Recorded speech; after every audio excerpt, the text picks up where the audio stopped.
Hey guys, so today I wanted to make a video on some tips I had on how to lose weight and be more likely to keep it off a little bit later on. So I concocted a list of several tips that I could think about. I'm sure there are many more and I might think about them later so I can make a part 2 or even part 3 video. But for now I'm going to go through a few points that I thought about while I was on my weight loss journey and things that I try to use these days. They don't always come into effect. I try my best, but some days, it doesn't work as well as I hope to. But the really important thing to realize is that if you do want to stay on track with your goals and you want to have full control over what you're doing, you should try to get enough sleep in a night so that you are fully able to, I guess, not make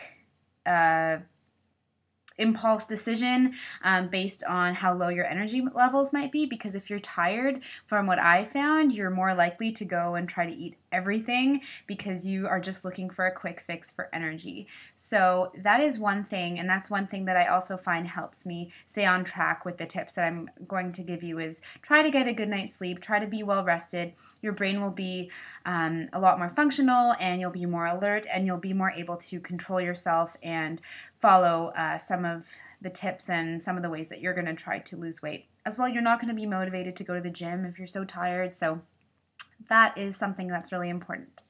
So I'm going to get started. So I have a few tips here, so I'll be looking down on a piece of paper just to read it before I talk about it. So the first one is eat slowly. So it's really important to enjoy every bite and eat slowly and, just kind of feel the texture in your mouth and, enjoy what you're eating. Don't just kind of swallow it and scarf it down like a lot of us do. I know I still do this some days, and you've got to really enjoy it, because if you're just going to scarf something down, you're going to only want to eat more, in the next little while. You're not giving your brain enough time to give your stomach a signal that you're full either.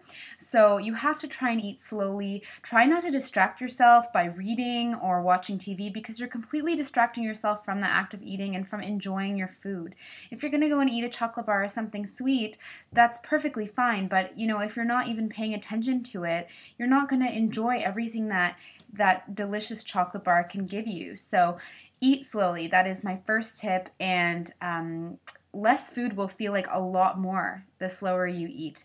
I know this might sound stupid, but some people actually do this exercise where they will feel their food in their hand and then kind of bring it up to their lips and feel it there and go through this whole kind of process with eating one bite of food, and it ends up feeling like a lot more than it actually is. So that is my first tip.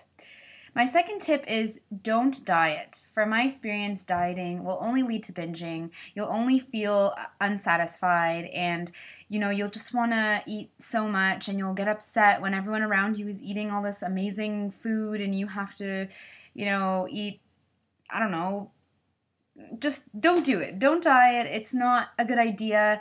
It can work in the short run, but you're more likely to just binge later on if you have some sort of sweet thing, and then you're more likely to just keep eating because you've missed it so much, and then you'll gain your weight back. So I really believe in eating in moderation, allowing for an indulgence. I let myself have an indulgence every day, so whether it be a little scoop of ice cream or even a bar of chocolate, stuff like that. So, one a day is really not going to kill you, and if you're eating it slowly and you're really enjoying it, you're going to be fully satisfied, and you'll be perfectly fine with that. So, allow for indulgence, eat in moderation.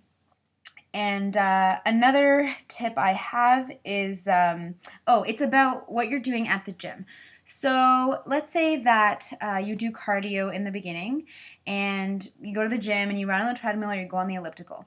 That's going to work for the first little while, but your body is going to adapt to that, and sooner or later you're going to have to start incorporating weights and adjusting your resistance or whatever your speed on your treadmill or your elliptical, because your body's going to adjust and you're not going to be burning as many calories when you're doing that activity.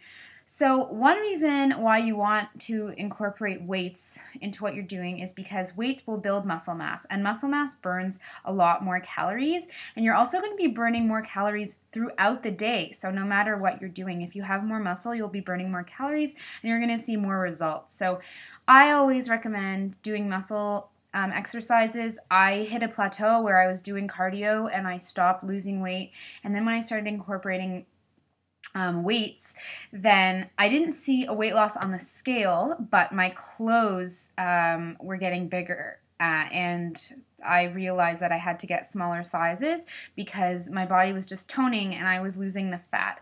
I was gaining muscle weight, but my body was getting smaller. So I really recommend muscle work when you're going to the gym.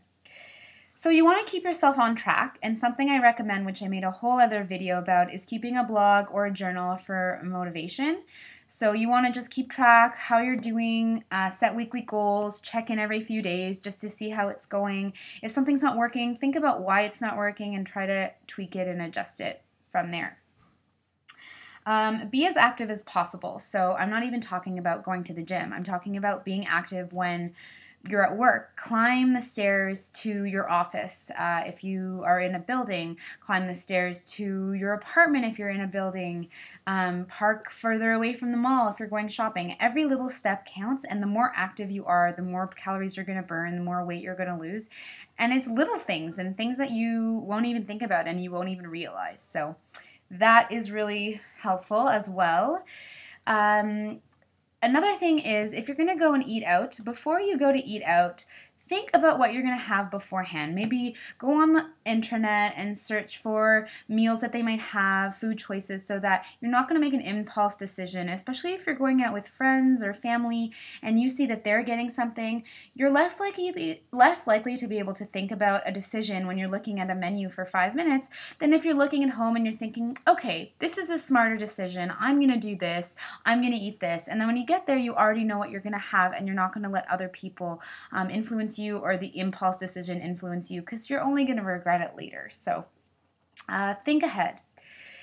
And if you have already had an indulgence for the day, or you're thinking of having ice cream or a chocolate bar or even frozen yogurt, try to think about your food choice for half an hour, because it can feel really good in the moment and you might want to go out and get it right away. But half an hour later, if you go and do something else, you might just realize that it was an emotional thought. Maybe you were upset about something and you wanted to eat something sweet, or maybe you were bored and you wanted to eat something sweet. So try to distract yourself, and then half an hour later, if you still have the thought and like you really, really want it, then okay, go get it. But I guarantee you that a lot of the times you're not going to even think about it, or you're not even going to want it half an hour later. So that is a good rule to follow. And the final thing that I want to touch on today, there's so much more I want to cover, but I'm not going to cover it today because there's just too much in this video. The scale is only a number. As I mentioned before, my clothing got too big on me and I had to get smaller sizes even though I was the same number on the scale. So you have to really look at your measurements too, and don't just go by the scale. Also, if you're weighing yourself every single day, your water retention is going to change, your water weight is going to change. If you ate a big meal the night before, well, that meal has actual weight to it. And if that's still in your body, you're going to gain weight, but it's not actually you gaining weight. It's just the weight of the food sitting in your stomach. So don't weigh yourself every day. Try to weigh yourself once a week if you have to. I don't even do that sometimes. Sometimes I weigh myself once every few weeks. I don't like weighing myself every day because it fluctuates so much. I can tell you I weighed myself last week one day, and then the next day I was 3 pounds lighter. So don't do that. It will just upset you. And if your clothes are fitting and you feel like you're eating well and you're exercising, then you probably are, and you're probably fine. So don't worry too much about that. So I hope my tips helped you. I hope that you can kind of put some of them into action if you want to. If you have tips that you use and you want to share them with me, let me know. If you have questions, feel free to ask, and I will do my best to help you. And of course, before you start any sort of plan or anything, please speak to a doctor. That's the best option for you, especially if you want to lose a lot of weight or you're trying to go towards a big goal. It's not just a few pounds. Just speak to a doctor first. So that's it for today, and I will see you guys next time. Okay, bye.